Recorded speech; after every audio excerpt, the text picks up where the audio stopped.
out and shipped all their equipment down to Beaumont, Texas. This is a picture of what we call a roll-off and roll-on ship with the equipment coming off the port in Kuwait. The soldiers either convoyed in on their equipment or many of them flew in, and this happens to be a U.S. Air Force Reserve C-130 from Willow Grove Naval Air Station, believe it or not, known as the Spirit of Valley Forge, flying our 2nd Brigade soldiers into Iraq. So they go halfway around the world and they meet fellow Pennsylvanians taking them in there. It was a great ceremony, a great occasion for those soldiers. This is a picture of the brigade commander on the left and the commander of U.S. forces in Iraq, General Casey, who you've seen on television in testimony, talking to General John Gronsky, my brigade commander there. Next. We feel we've made an immediate impact. The picture on the left is a picture of a soldier who discovered this amount of stuff on the right here, buried under the front porch of that house. And the way he discovered it, he took a look at it and said, yeah, it looks like new patchwork of concrete. Let's go take a look. So he did, and that's what they found there. The same infantry battalion from the Pennsylvania Guard, when they first got there, were walking through a garage area. And as they walked through this garage area, they took a look inside and said, you know, outside the garages appear to be about 15 feet wide. But you look inside of one of these, they're only about 10 feet wide. What's going on? Well, this is what they found in false walls inside those garages. So what the insurgents had done, they put a false wall in there. That's where they established all this cache full of ammunition. The country in Iraq is literally one huge ammunition dump. There is stuff everywhere. Saddam Hussein had spent an entire fortune, his entire oil fortune, in buying munition. There is stuff from every country who makes it, and it is stacked everywhere. It's just amazing. But anyway, as I said, they feel they made an immediate impact. This turned out to be the largest weapon cache in the city of Ramadi ever found in the 2.5 years we've been working that area. This shows 2 others of our soldiers out on patrol, we patrol both mounted and dismounted throughout that whole area. The 2nd Brigade works in an area called Al-Anbar province. You probably heard about that in the paper. It's the most violent province in Iraq. And it's oddly enough, my 2nd Brigade works for the 2nd Marine Division. So here you've got an Army Guard Brigade working for a Marine Division along with a bunch of other Marines, and my brigade commander has a Marine battalion that works with him, plus all his 3,500 Guard soldiers, plus an entire Iraqi brigade. So Colonel Gronsky commands a force of about 8,000 to 9,000 soldiers between U.S. and Iraq. And I'm sure some of you, all of you, probably wonder what's going on, how well the Iraqi army is doing. It's said, and I think quite rightly so, that as the Iraqis get better, we can get out of there. And I'll read you a short note from Task Force Dragoon, Colonel Logan, the one you saw next to the police commander. And they've been working with a company of the Iraqi army. And he says here, Task Force Dragoon, which is his task force, began its relationship with the 3rd Iraqi company after a tragic suicide car bomb killed 18 Iraqi soldiers, and including the company commander, and wounded scores of others. Following this attack, the majority of the company returned to civilian life. Task Force Dragoon helped recruit and set up the training model set in place by the 1st Infantry Division by utilizing a small cadre of American NCOs to conduct recruit training. At the end of this recruit training, 1st Platoon of Alpha Company 111th, the same unit that lost those 6 soldiers a month and a half ago, they were assigned to teach individual and collective tasks to 3rd Company and conduct joint operations. The 1st Platoon threw themselves into this new assignment with much vigor and enthusiasm. Although training of indigenous troops, Iraqi troops, is normally the realm of the highly trained special operations or special forces, the 1st Platoon was able to incorporate fresh concepts into training. They adapted a mentorship role in Iraqi soldiers. 1 infantry squad was assigned to each Iraqi rifle platoon. The roles of each soldier were taught, from basic rifleman all the way up to his platoon sergeant. A significant increase in tactical proficiency was demonstrated within a short time. 3rd Company and the 1st Platoon of A Company quickly established themselves as a lethal force in the Task Force Dragoon sector. 4 of the Task Force Dragoon high-value targets, in other words, the top criminals in the area, were brought into custody because of their joint efforts, as well as numerous weapon caches. A high mission tempo, including mounted and dismounted patrols, traffic control points, raids, cordons and searches, and joint task force level operations routinely demonstrated the improvement in the Iraqi force. So Task Force Dragoon thinks that they've made a difference and that there is a future in the Iraqi army, that they'll be able to defend themselves. The 2nd Brigade Combat Team in El Anbar province tells me they had many more people come to the voting than came to the one last time, although it still remains a very violent area.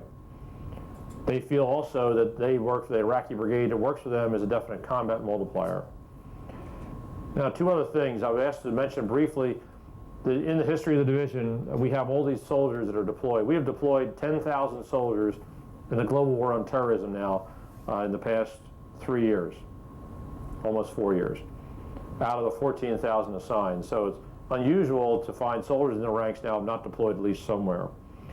And I would tell you that's difficult, because what the Army wants us to do now, unlike World War II, where everybody mobilized, everybody went, and everybody came back and demobilized and went home, the Army now wants us, because it's going to be such a protracted conflict, and because our skills, the skills now are very technical and hard to replicate, they want us to be able to mobilize, go to war, come home, stay in the unit voluntarily, realize to stay in and train for some more 4 or 5, 6 years, and be mobilized again, leave your family and your civilian career behind again, and go out the door again. That's what the Army wants us to do, and that's what we're trying to do right now. I have many soldiers in the 2nd Brigade. Of the 2,100 soldiers, 700 of them, a third of them, volunteered to go with their buddies because they'd already been somewhere in the global war on terrorism before, which is quite a statement and testimony to the dedication of those soldiers. While we're doing all this, Division Headquarters, Captain McCormick and myself and 350 of our buddies spent annual training not at Fort Pickett, Virginia, or Fort Drum, New York, or Fort Indiantown Gap, Pennsylvania. We spent it in Egypt in an operation called Bright Star. So for 3 to 4 to 5 weeks, we were over in Bright Star running a large multinational exercise of some 25,000 soldiers from 12 different countries, and that's what the division's job was, to do that. At the same time this was going on, Katrina hit Louisiana. Just before I went to Egypt, I was fortunate enough to fly down to Louisiana and spend a day with my soldiers down there. We mobilized the entire 56th Brigade Combat Team, which is based in Philadelphia but spread over the entire length of the Commonwealth, and shipped 2,500 soldiers down there in 3 days' notice. I gave them 24 hours to assemble, come off their civilian jobs, and report to their armories. 2 days later, after they assembled, they packed up all their stuff and took 450 vehicles on a 1,200-mile, 3-day convoy to get to Louisiana in the heat of early September. And then they worked down there for about 5 to 6 weeks. They distributed a lot of food. That was their mission. They provided security for local when the police in the local area could not, working all throughout the New Orleans area. So they did quite a good job. They've since just come home about a week and a half ago. You may have seen that in the newspapers that they just came home. And again, this is something in a military force where you're supposed to kill people and break things. It was really nice to go down there and help people do something different. And something they're not trained for, but they did extremely well. So the division motto is "Roll On," and this is a division shrine in Boalsburg, Pennsylvania, right next to the Pennsylvania Military Museum, right by State College, Pennsylvania. If you've never been there, I recommend that you stop out there sometime. The museum has just been rebuilt. The displays cover everything in the Pennsylvania military history from the Revolution to the current day. And the shrine, the 28th Division Shrine, is on the 15 acres right next to it. We annually come out there the 3rd Saturday of every May, and we do not forget our veterans. Our veterans and our history are extremely important to us. So we have a ceremony that brings out every color-bearing unit, every guidon in the division, the band. Usually we have 500 to 1,000 people there, a speaker hopefully of note, and do a rather inspirational service, in my opinion, there on the grounds of that. But our motto there is roll on. And roll on means a lot of things. It means maintain the offensive. It means steadfast purpose. It means constant pressure on the enemy, that we will roll on or roll over or subdue any enemy in our way. So for those of you, the many of you that have served in World War II or maybe Korea, you can take heart in the fact that there are patriots just like you are from the greatest generation still in uniform. Many of them are in the ranks of the 28th Division and throughout all active components and all components. But there still are people who give a darn and care about this country. So for that, I hope you can take heart and take good cheer. So we look to you as our history. We study it. It means a lot to us, and we do not forget. So I have finished my my talk, and I will say that, as I mentioned at the beginning, our organization is different than it was back then, back in World War II. Back there was a much larger unit, primarily foot and truck mobile, massed infantry formations. Now it's smaller, it's 100% mobile, has a lot of Army aviation in it, which we did not have back then. But it's a heavy mobile force. It's tanks, it's Bradley fighting vehicles, and it's an all-volunteer force. But what is the same? As I mentioned, what is the same is dedicated soldiers to man those ranks. Because without those soldiers, it doesn't mean, all this equipment doesn't mean a darn. So it is same, it is different. The teamwork, the team players, the teammates that you all knew are still there in the ranks. They're just different people now. But we follow your example. And I'll close my remarks with a little parts of a poem that were read, that were basically written at the end of World War II. That's about the 28th Division. And it says, they were formed in Pennsylvania, joined by men from every state. With the keystone for their emblem, they were called the 28th. They hit the beach at Omaha, crossed the hedges row by row, where the jury learned to hate and fear the keystone's ruddy glow. Fire and movement were their watchword as they climbed up Hill 210, wrote a bloody page for history in the woods of Compiègne. The victory march in Paris, which I've showed you, forever with the dawn. Through Belgium, France, and Luxembourg, the 28th rolled on. The Siegfried Line has seen them all along its mighty wall, from Aachen south to Alsace, where they fought at Colmar's Fall. There are towns they'll long remember, Vosneck, Schmidt, and Kammerscheid, and the breakthrough in December, where they stopped the German tide. With blood and sweat, they carved a niche in history's Hall of Fame, with deeds of valor shining bright, and victory was their aim. So what questions do you have? Yes, sir. You made several references to the 111th. Hold on just a Oh, yes. speak so that we can all hear you. Thank you. You made several references to the 111th Regiment. Having been in the 28th in World War II, that was not a part of the 28th Division. It had been sent to the Pacific or something. Correct. I don't know anything else about it. Can you tell us something about it? Certainly. I was with 112. Oh, glad to meet you. Welcome. Do I have any other 28th Division veterans here? Well, I know you don't count them. Well, what I'll do, you're also a 28th soldier. Thank you very much for your service, sir. Yes, sir. Thank you. You're quite welcome. Back prior to World War II, the division was called a square division, and we had 4 infantry regiments: the 109th, the 110th, the 111th, and the 112th. And the Army decided that was too big, too unwieldy. If you kept them all together, it would be a division of about 24,000 soldiers.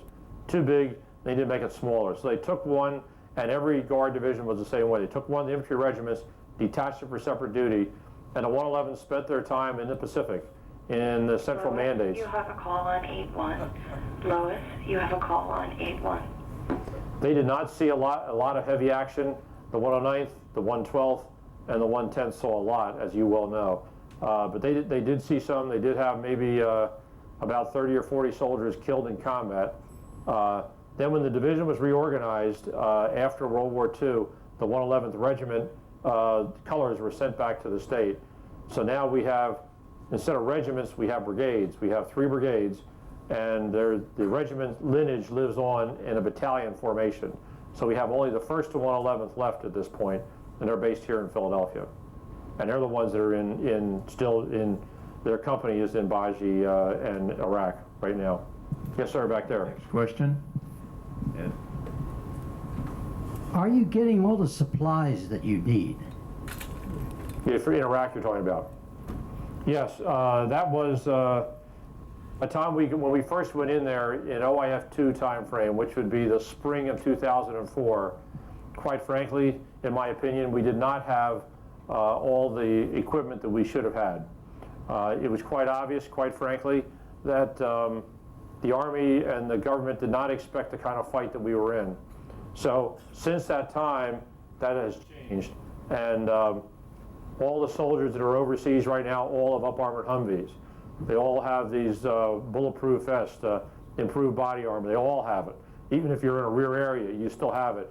In fact, it's so stringent at this point, if you don't have one, if you happen to be an odd size, real big or real small, you will not go into Iraq until they find the size that fits you.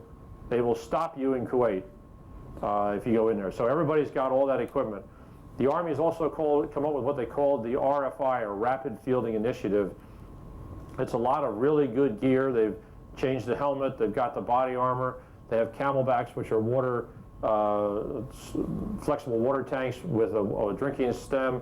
They have knee pads, shoulder pads, improved optics for rifles. They got a lot of really good stuff that was unknown to even the active component until the Iraq War started. All that's issued or you don't go in. So yes, the supply situation improved tremendously from what it originally was. Yes, sir. I just want to ask, in World War II, your battleship was the big fighting force and then finally gave way to the aircraft carrier. Now, on land, in the Army, in World War II, you had your Sherman tanks and your Bradleys. Today, what do you have? Could you name them and what the firepower is? Sure. Thank you. The main fighter on the battlefield, and I'm an armor officer, is the M1 battle tank, the Abrams battle tank. It's the finest tank in the world. It was a tank that had that thunder run into Baghdad back in the spring of 2003. It's accompanied by the Bradley fighting vehicle. Well, let me go back to the tank. The tank mounts a 120 millimeter main gun. It's about the largest tank gun that's been ever put on a tank. It also has a coax machine gun 7.62 and another one on the roof, and a 50 cal machine gun on the roof. So you see these guys coming, you want to stay away from those guys, I can tell you that. It's accompanied by the Bradley fighting vehicle, which is an infantry carrier, but it's got a turret on it with a 25 millimeter chain gun. Extremely effective. In fact, they have found that they were able to penetrate Saddam Hussein's T-62 tanks with this weapon system. Was not built for that. The third thing is the Apache helicopter, extremely lethal when properly employed, and it usually is. So those in the Army side, they're the top 3 combat systems. The Air Force has some wonderful fighters and jets, the A-10 or Warthog close attack aircraft. They also have now come up with a lot of these things they called smart bombs or JDAMs, which can literally drop they can drop literally within 5 or 10 meters of a target given them. So it's extremely accurate. So you put all those together, you get a pretty overwhelming force. And they're I've actually ridden in a Sherman tank. I wasn't old enough to, but I rode in one that's still running down at Fort Knox. And these are obviously tremendous, about 5 generations improved on Sherman tanks. Were you in the armor? Navy. Okay. Navy, okay. But anyway, so that's what we currently use, and they are a fine weapon system. I personally trust my life in them. You're welcome. What other questions do we have here?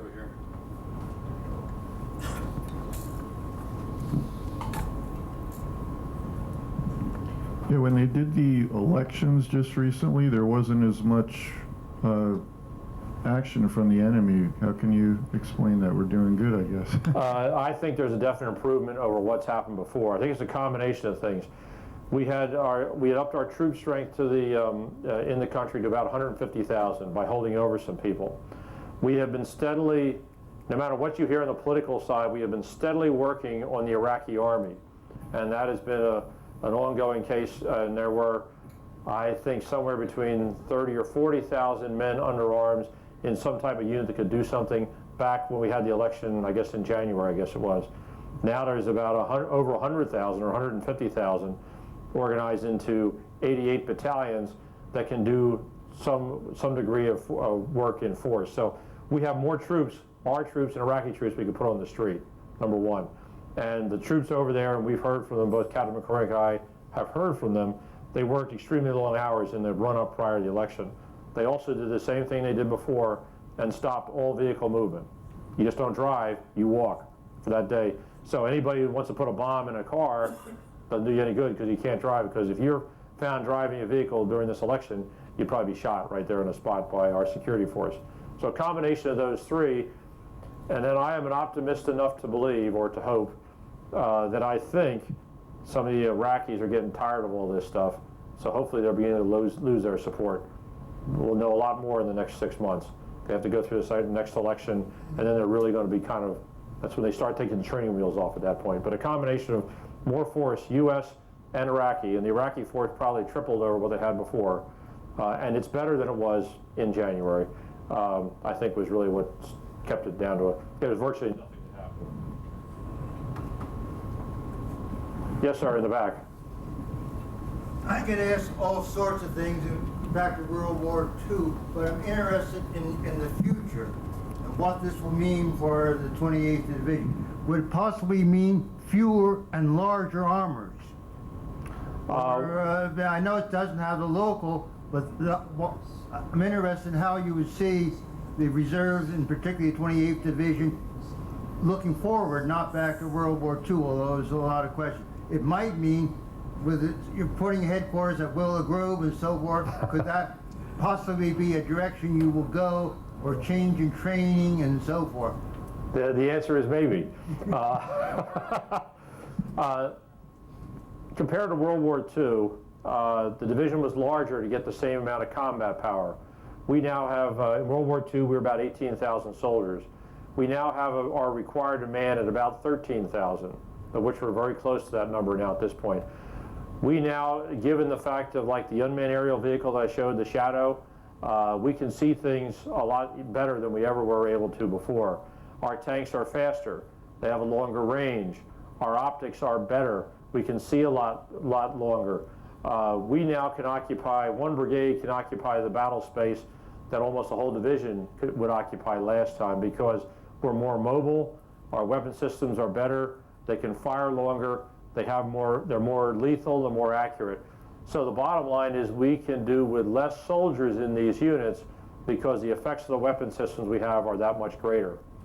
So bringing that back down here, where we used to be 18,000 soldiers in the 28th Division, we'll probably go forward with 13 or 14,000 soldiers.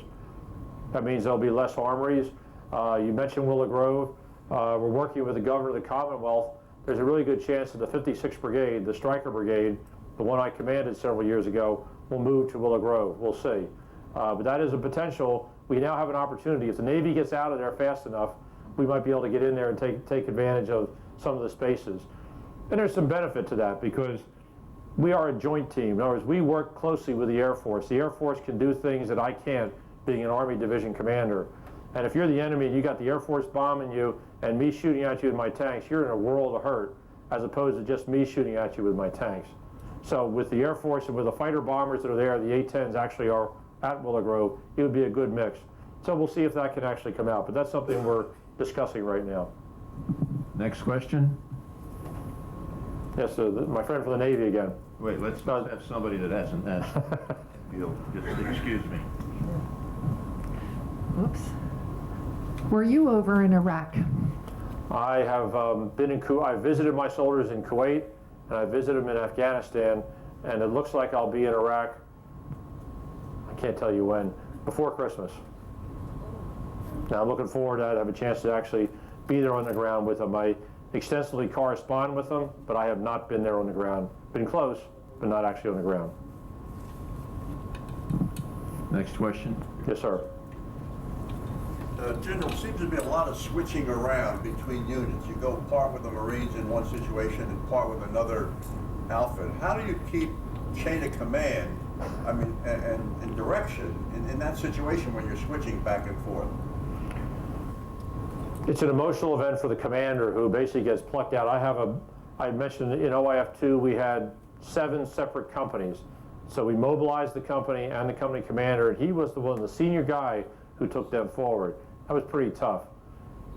We complained a lot about that and said we need to send at least a battalion forward because that's kind of an intact organization.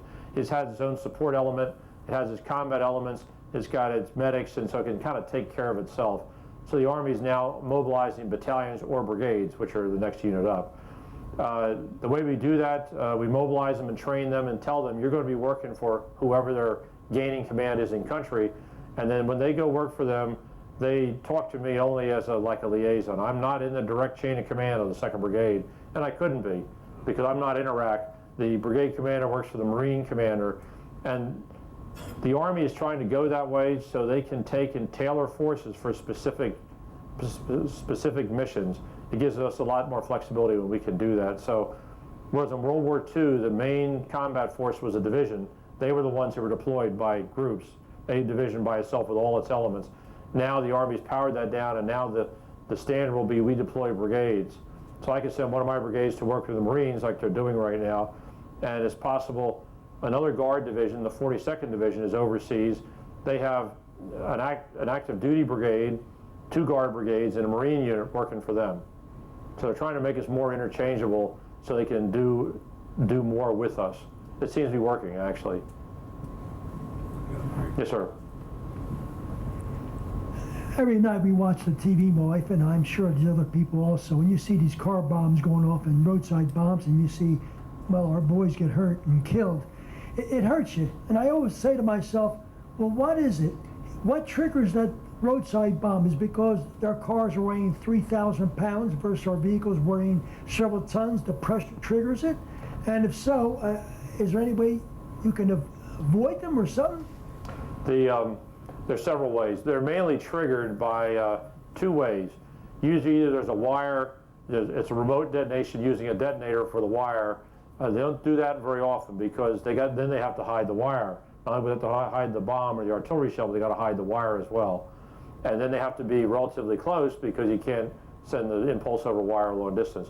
Or they use a cell phone or a cordless phone to send an impulse to detonate it that way. So in that case, it means it has to be somebody overwatching that site to be able to plunge it. So the way to counter that is several, and we've been remarkably successful. For every IED that's detonated on the 2nd Brigade, they probably discover or uncover 10. So which they cover and find due to the fact they either left a wire out or because it's so obvious because the way they try to cover it up, they go around it and find it and blow it in place or pull it with EOD. So there's all kinds of ways to discover this. They also have to be a little careful here. The best way, the way they're the most vulnerable when the guy who's putting the bomb in is to catch him doing it. So the enemy over there seems to like to be able to do and keeps putting him in the same spot. Maybe not the same hole, but nearby. Usually when there's a choke point, so you know the traffic has to go through a narrow area, so you're going to know you're going to get them. So of course we're sort of smart. After we figured all that out, then we start watching this area. Okay, so you watch it, then you put a sniper out there. And I can't tell you, well I won't tell you, we have killed a number of people busy digging a hole to put a bomb in with a single sniper rifle shot. More than's ever reported. More than you would think. And that is a very effective way of doing it, because then there's been numerous attempts where they kill the first guy and his buddy says, oh my goodness, so he goes over to recover him and we get him too. One time we killed 4 people, one after another came up to the site until they finally gave up. So, what other questions do we have?